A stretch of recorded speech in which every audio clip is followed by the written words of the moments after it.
বন্ধুরা, আজকে তোমাদের জন্য নতুন একটি লাগালাগির গল্প নিয়ে চলে আসলাম। বন্ধুরা, গল্পটি না টেনে শেষ পর্যন্ত দেখলে আপনারা হাতের কাজ করতে বাধ্য হবেন এবং আপনাদের পাইপ দিয়ে পানি চলে আসবে। তাই বন্ধুরা, গল্পটি না টেনে শেষ পর্যন্ত দেখুন। নিজের বোন এবং নিজের 7 বছরের ভালোবাসাকে একসাথে একে অপরকে জড়িয়ে ধরে দাঁড়িয়ে ভালোবাসা প্রকাশ করতে দেখে স্তব্ধ হয়ে দাঁড়িয়ে আছে নূর। বৃষ্টি ঝরছে অঝরে। কলেজের মাঠের মাঝ বরাবর দাঁড়িয়ে আছে সে। আশেপাশে ভবনে অনেক ছাত্রছাত্রী হাঁটাচলা করছে, কিন্তু তার দৃষ্টি নিবদ্ধ ওই মাঠের এক সাইডের চলতে থাকা নাটকের দিকে। সেখানে আরিয়ান, তার সম্পর্কে চাচাতো ভাই, যার সাথে 7 বছর যাবৎ তার ভালোবাসার সম্পর্ক। নিজের প্রাণের থেকেও বেশি ভালোবাসত তাকে। সেই আরিয়ান আজ নুসরাতের নিজের ছোট বোন জুইকে জড়িয়ে ধরে নিজের ভালোবাসার কথা বলছে। ভেতরটা ভেঙে চুরমার হয়ে গেলেও সে স্রেফ এক পাথরের মূর্তির মতো দাঁড়িয়ে রইল। আমিও আপনাকে ভালোবেসে ফেলেছি আরিয়ান ভাই। জানি না কখন কিভাবে, কিন্তু এখন শুধু এতটুকু জানি যে আমি আপনাকে ভালোবেসে ফেলেছি। I love you, I love you, I love you কে। জুইয়ের কথাগুলো শেষ হতে না হতেই আরিয়ান তাকে আবার শক্ত করে নিজের বুকের সাথে জড়িয়ে ধরল। আগলে নীল একদম নিবিড়ভাবে, যেন নিজের বক্ষ মাঝেই মিশিয়ে ফেলবে তাকে। কলেজের ক্যাম্পাসে দাঁড়িয়ে আছে দুজন। আকাশ ভেঙে বৃষ্টি ঝরছে ইচ্ছেমতো। ঝুমঝুম এই বৃষ্টিতে জুই আজ তার বান্ধবীদের সাথে ভিজতেছিল। আর ঠিক এই সুযোগেই আজ চাচাতো ভাই আরিয়ান তার মনের কথাগুলো জারি করে দিল, জুইয়ের সামনে সঁপে দিল নিজের দীর্ঘদিনের জমানো সব অনুভূতির কথা। জুইয়ের মনেও ছিল অগাধ অনুভূতি, তবে তা এতদিন ছিল সযত্নে অপ্রকাশ্য। এর একমাত্র কারণ ছিল তার বড় বোন নূর। যে মানুষটাকে জুই এখন খুব ভালোবাসি বলে জড়িয়ে ধরেছে, এই মানুষটার সাথেই দীর্ঘদিন যাবত ভালোবাসার নিবিড় সম্পর্ক চলছে বড় বোন নূরের। কিন্তু এই মুহূর্তে কেন যেন জুইয়ের মাথা থেকে সবকিছু উবে গেল। মুহূর্তেই ভুলে গেল বড় বোনের মুখটা। আরিয়ান নিজেও জানে না তার আসলে কি হয়েছে কিছুদিন যাবত। কেন নূরের চেয়েও বেশি তার মনের গহীনে বিচরণ করে এই মেয়েটা? কাজটা তো মোটেও উচিত নয়। সে তো নূরকেই ভালোবেসেছে। তবুও কেন জুইকে দেখলেই তার চোখের পলক থমকে যায়? অনেকদিন যাবত এই চরম দ্বিধায় ভুগছিল আরিয়ান, যদিও সে তখনও নূরের সাথেই রিলেশনে ছিল। তবে এতদিন এই দুজনের কেউ নূরকে সামান্যতম অনুভব করতে দেয়নি যে তাদের মনে একে অপরের জন্য কোনো বিশেষ অনুভূতির জন্ম হচ্ছে। নূর ছিল এই সব কিছুর অন্তরালে, একদম অজানা এক অন্ধকারে। দুজনে যেন আজ পৃথিবীর সবকিছু ভুলে গেছে। বৃষ্টির প্রচণ্ড দাপটে আশেপাশে মানুষের আনাগোনাও কম, সবাই হয়তো যে যার মতো ক্লাসের দিকেই ছুটে গেছে। তবে তাদের সব বন্ধু বান্ধবরা কাছাকাছি অবস্থান করছে। হঠাৎ যেন সম্বিত ফিরল জুইয়ের। আরিয়ানের চোখের দিকে তাকিয়ে কিছু একটা মনে পড়তেই সে ছিটকে সরে যেতে চাইল। কিন্তু আরিয়ান তাকে সরার সুযোগ দিল না, আবারও এক ঝটকায় টান দিয়ে নিজের বুকের সাথে মিশিয়ে নিল। তারপর খুব শান্ত স্বরে প্রশ্ন করল, কি হলো? সরে যাচ্ছিস কেন? জুই নিজেকে ছাড়িয়ে নেওয়ার বিফল চেষ্টা করে বলল, ছেড়ে দিন আরিয়ান ভাই। ঠিক হচ্ছে না এটা। কি ঠিক হচ্ছে না? আমি আপনাকে ভালোবাসতে পারি না। আপনিও আমাকে ভালোবাসতে পারেন না। এটা উচিত না। কেন উচিত না? আমি আপুকে এত বড় ধোঁকা দিতে পারব না। এত বড় যন্ত্রণা, এত বড় ধাক্কা, সেটাও তার নিজের বোনের দ্বারা। আপু সহ্য করতে পারবে না। আমি পারব না এটা করতে। তাহলে কি তুই দিনের পর দিন নূরকে অন্ধকারে রাখতে চাস? আমি চাই না নূরকে অন্ধকারে রাখতে। আমি ওকে ভালোবাসি না। আমি তোকে ভালোবাসি। আরিয়ানের কণ্ঠে এবার এক ধরনের কাঠিন্য আর সত্যের স্বীকারোক্তি। জুই মাথা নেড়ে কাঁদতে কাঁদতে বলল, শুধু নিজেরটা ভাবলে হবে না আরিয়ান ভাই। আমার কথা বাদ দিন, আপনি আপুর কত শখের মানুষ জানেন সেটা? অবশ্যই জানেন, সবকিছুই জানা আপনার, তারপরও কেন? না না না, আমি এটা কথাটা সম্পূর্ণ করার আগেই আরিয়ান তার ঠোঁটে একটি আঙুল দিয়ে তাকে থামিয়ে দিল। জুই আরও কিছু বলতে চাইল, কিন্তু তার আগেই আরিয়ান করে বসল এক অভাবনীয় কাণ্ড। বৃষ্টির তীব্রতায় সেখানে তখন বন্ধু বান্ধবরা বাদে অন্য কোনো মানুষ ছিল না। আরিয়ান সাথে সাথে নিজের ওষ্ঠাধর মিশিয়ে দিল জুইয়ের ওষ্ঠাধরে। সহসা আকাশে এক ঝলক হালকা বিদ্যুৎ চমকে উঠল। জুই প্রথমে তাজ্জব বনে গেলেও মুহূর্তেই কোনো এক অজানা আবেশে অবশ হয়ে গেল সে। নিজের অবাধ্য হাত দুটো পরম আস্থায় আরিয়ানের ঘাড়ে রাখল সে। এই ছুঁয়ে দেওয়া বেশিক্ষণ স্থায়ী ছিল না। ওষ্ঠাধর ছেড়ে আবারও দুজনে একে অপরকে আলিঙ্গন করল পরম মায়ের সাথে। জুইয়ের মাথা থেকে আবারও কেন যেন আপুর কথাটা পুরোপুরি বেরিয়ে গেল। সে স্রেফ চোখ বুজে আচ্ছন্ন হয়ে জড়িয়ে ধরে আছে আরিয়ানকে। আরিয়ানেরও ঠিক একই অবস্থা। আশেপাশে থাকা বন্ধু বান্ধবীরা কেমন যেন কপাল কুঁচকে তাকিয়ে আছে তাদের দিকে। হয়তো দৃশ্যটা তাদের মোটেও পছন্দ হয়নি, কারণ তারা সবাই খুব ভালোভাবে জানে নূরের সাথে আরিয়ানের দীর্ঘদিনের গভীর সম্পর্কের কথা। কিন্তু তারপরও আজ চোখের সামনে এসব কেন হচ্ছে তা তাদের সবার কাছেই এক বড় অজানা রহস্য। খানিক বাদে আরিয়ান আর জুই একে অপরকে ছেড়ে দাঁড়াল। আরিয়ান এখনো জুইয়ের হাত দুটো নিজের দুই হাতের মুঠোয় শক্ত করে ধরে আছে। তার চোখে একরাশ মুগ্ধতা। সেই গভীর তাকিয়ে থাকা দেখে কেন যেন ভীষণ লজ্জা পেল জুই। হঠাৎ মাথা নিচু করল সে। ঠিক তখনই মাথা ঘোরাতেই জুইয়ের চোখ পড়ল তাদের থেকে বেশ কিছুটা দূরে দাঁড়িয়ে থাকা একটি আবয়ের দিকে। তারা ছিল মাঠের একটা প্রান্তে, কিন্তু তাদের থেকে বেশ কিছুটা দূরে, অর্থাৎ ঠিক মাঠের মাঝখান বরাবর একটি মানবীর আবয়ব পাথরের মূর্তির মতো দাঁড়িয়ে আছে। পরনে সাদা রঙের ফ্রক টাইপ লিলেন জামা, যা বৃষ্টির ছোঁয়ায় এখন গায়ের সাথে লেপ্টে আছে। ওড়নাটা অবহেলায় কাঁধে ঝুলে থাকলেও চুলগুলো খোলা, কোমর পর্যন্ত ছড়ানো সেই দীর্ঘ কেশরাশি ভিজে একদম চুপসে গেছে। মেয়েটিকে দেখেই যেন আকাশ ভেঙে পড়ল জুইয়ের মাথায়। ঠিক সেই মুহূর্তেই যেন প্রকৃতির সাথে তাল মিলিয়ে আকাশে তীব্রভাবে বিদ্যুৎ চমকে উঠল। আতঙ্কে দুপা পিছিয়ে গেল জুই। তাকে হঠাৎ এভাবে পিছিয়ে যেতে দেখে কপাল কুঁচকাল আরিয়ান। জুইয়ের আতঙ্কিত দৃষ্টি অনুসরণ করে ওই দিকে তাকাতেই স্তব্ধ হয়ে গেল সেও। বুকটা ধক করে উঠল তার। ওই দূরে একাকী দাঁড়িয়ে আছে নূর। পুরো নাম নুসরাত জাহান নূর। সে সম্ভবত অনেকক্ষণ যাবৎ এখানেই দাঁড়িয়েছিল, তবে মত্ত আরিয়ান বা জুইয়ের কেউ তাকে এতক্ষণ খেয়াল করেনি। তারা অন্য এক নিষিদ্ধ অনুভূতির নাটকে ব্যস্ত থাকলেও নূর ছিল এই মাঠের এক নীরব দর্শক। নূর একদম নিথর, স্তব্ধ। ঝুম বৃষ্টিতে ভিজে একাকার মেয়েটি কাঁদছে কিনা তা বোঝার কোনো উপায় নেই, কারণ বৃষ্টির পানি আর চোখের পানি মিলেমিশে একাকার হয়ে নূরের স্থির মুখমণ্ডল বেয়ে গড়িয়ে পড়ছে। তার পলকহীন দৃষ্টি শুধু নিবদ্ধ ওই দুজনের উপর। উন্মুক্ত আকাশের নিচে এই প্রলয়ঙ্করী বৃষ্টিতে এক মায়াবী হাহাকার যেন তাকে ঘিরে রেখেছে। শ্বেতশুভ্র পোশাকে ভেজা নূরকে দূর থেকে কোনো এক বিষণ্ণ জলপরীর মতো লাগছে, যার বিশ্বাস আজ এই বৃষ্টির ধারার মতোই ধুয়ে মুছে সাফ হয়ে গেছে। নূর শুধু স্থির দৃষ্টি নিক্ষেপ করে তাকিয়ে রইল আরিয়ান আর জুইয়ের দিকে। জুইয়ের অবস্থা ক্রমশ খারাপের দিকে যাচ্ছে, সেই সাথে আরিয়ানেরও। দুজনের মনে এখন কেবল একটি ভাবনা, নূর এখন কি করবে? চিৎকার করবে? সিন ক্রিয়েট করবে? গালাগালি করবে? নাকি জুইয়ের গালে সপাটে থাপ্পড় বসিয়ে দেবে? জুই মনে মনে নিজেকে প্রস্তুত করে নীল সবটুকু ঘৃণা আর লাঞ্ছনা সহ্য করে নিতে। কিন্তু তার মস্তিষ্ক যেন বারবার অবশ হয়ে যাচ্ছে। নূর এখনো চুপ কেন? ওভাবে মূর্তির মতো কেন দাঁড়িয়ে আছে? কিছু বলছে না কেন? এই নিস্তব্ধতা যেন আসন্ন কোনো প্রলয়ের সংকেত। আরিয়ানেরও আর সহ্য হচ্ছে না।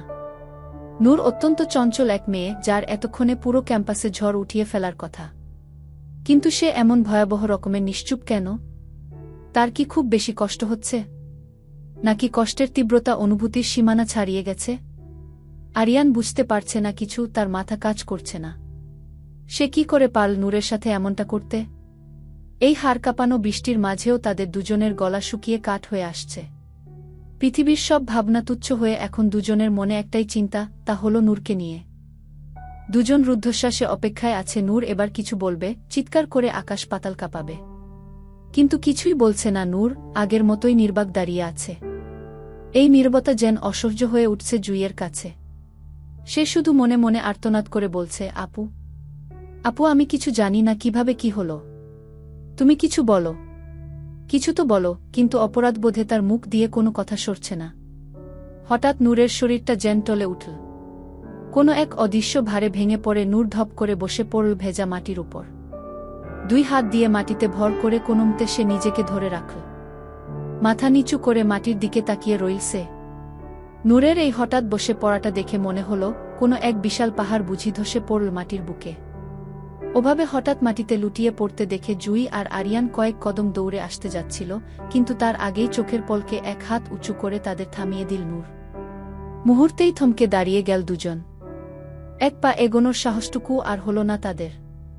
নূরের সেই হাত উঁচু করে দেওয়াটাই স্পষ্ট জানিয়ে দিল, তারা যেন ভুলেও তার কাছে আসার দুঃসাহস না দেখায়। তাদের দিকে একটিবারের জন্য চোখ তুলে তাকাল না নূর। জুইয়ের হৃৎপিণ্ড যেন পাঁজরের হাড় ভেঙে বেরিয়ে আসার উপক্রম। সে কাপা কাপা কণ্ঠে আরিয়ানকে বলল, আরিয়ান ভাই, আপুকে বাঁচিয়ে নিন প্লিজ। আরিয়ান একদম নিশ্চুপ। অপরাধবোধের এক চরম শিখরে পৌঁছে সে যেন পাথরের মতো স্তম্ভিত হয়ে গেছে। জুই আবারও ব্যাকুল হয়ে বলল, আমার আপু এমন না। আমার আপু সবকিছু সহ্য করে চুপ হয়ে যাওয়ার মানুষই নয়। আমার ওই চঞ্চল আপু এভাবে চুপ হয়ে গেল কেন? আমার বুক কাঁপছে আরিয়ান ভাই। আপুকে বাঁচিয়ে নিন, কিছু করুন। আরিয়ানের নিজের ভেতরটাও তখন থরথর করে কাঁপছে। নতুন করে জুইয়ের প্রতি ভালোবাসা জন্মালেও নূরের জন্য এক বিশাল মায়া তার মনের কোথাও না কোথাও সব সময়ের জন্য আছে। এতদিন যে মেয়েটিকে সে ভালোবেসে আগলে রেখেছিল, আজ নিজেরই হটকারিতায় সেই মেয়েটির এমন করুণ দশা।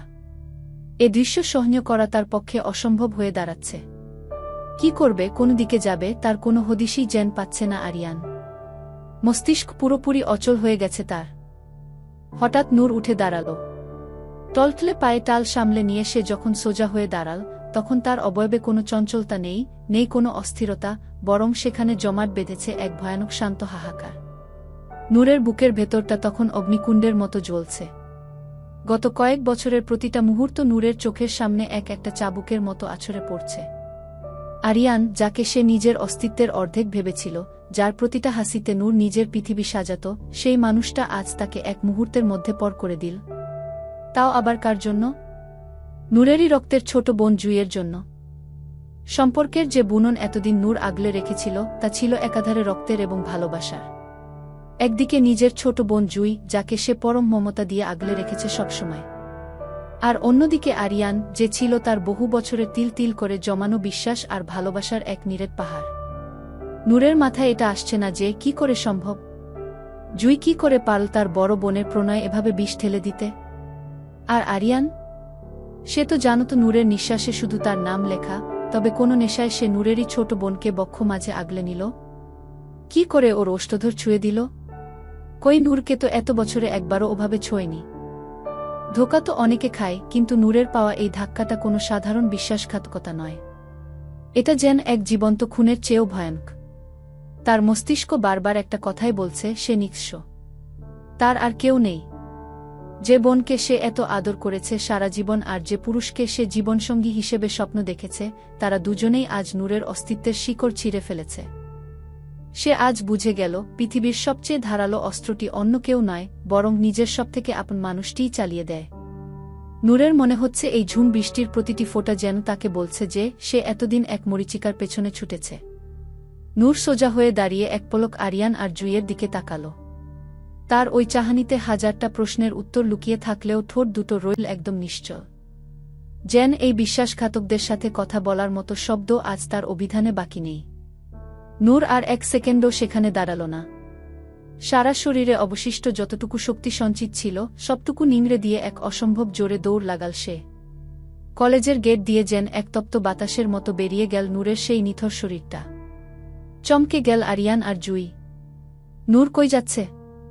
কোথায় যাচ্ছে ও? কিছুই তো বলল না। কেন এমন পাথরের মতো নিশ্চুপ হয়ে গেল? কেনই বা অদ্ভুতভাবে ওভাবে পালাচ্ছে? আর কিছু ভাবার শক্তি নেই কারো। হিতাহিত জ্ঞান হারিয়ে সমান্তালে তারা দুজনেও ছুটল নূরের পিছু পিছু। রাস্তা দিয়ে তীব্র গতিতে গাড়িঘোড়া ছুটে চলছে।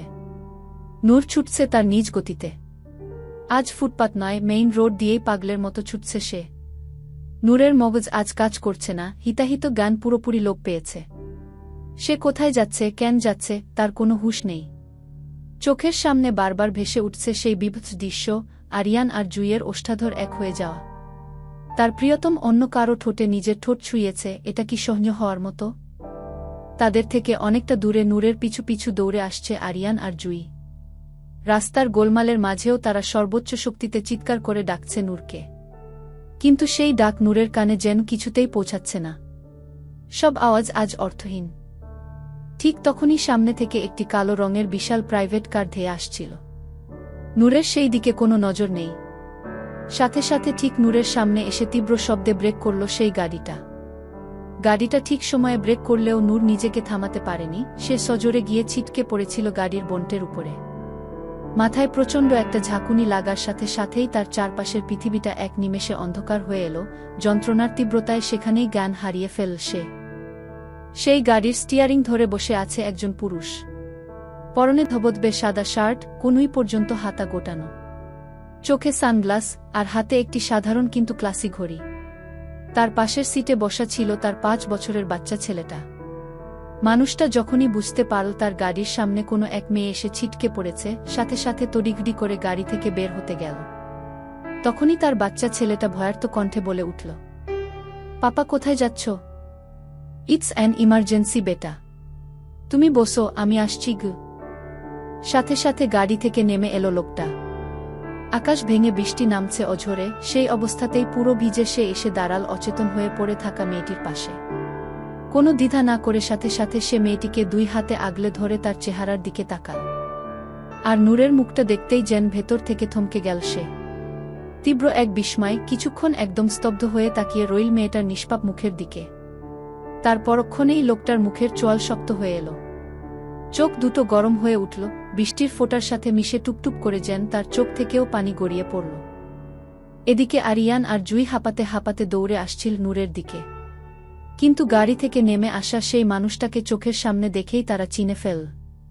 মুহূর্তের মধ্যে তাদের পা দুটো মাটির সাথে জমে যায় সেখানেই। এক অজানা আতঙ্কে হাত পা কাঁপতে লাগল দুজনের, আর এক কদমও এগিয়ে কাছে আসার সাহস পেল না তারা। ওদিকে ওই লোকটা পরম মমতায় কোলে তুলে নীল নূরকে।